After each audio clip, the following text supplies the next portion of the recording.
মতো লোককে 200 জান্নাত দিয়ে দিলে তার সমস্যা নেই।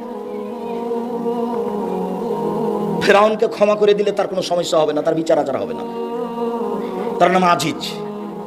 ফেরাউনকে যদি জান্নাতে দিয়ে দেয় তো কেউ বিচার করতে পারবে না, মামলা করতে পারবে না। সারা পৃথিবীর সব মানুষকে যদি জাহান্নামে দিয়ে দেন তো কেউ তার বিরুদ্ধে বিচার করতে পারবে না। তিনি সর্বশক্তিমান, সবকিছু করতে পারেন। সূরা ইখলাস 3 বার পড়বেন, নেকি দিয়ে আপনার ব্যাগ ভর্তি করে দিবেন, তার রহমতের অভাব নাই। আপনিও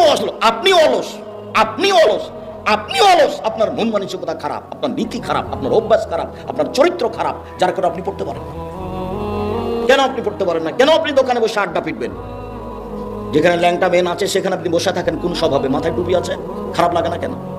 আপনার একটা আত্মমর্যাদা থাকা দরকার। আপনার বউ কি করে বাজারে যায়, আপনার বউ কি করে ছোট ব্লাউজ করে রাস্তাঘাটে ঘুরে, আপনার একটা আত্মমর্যাদা থাকা দরকার।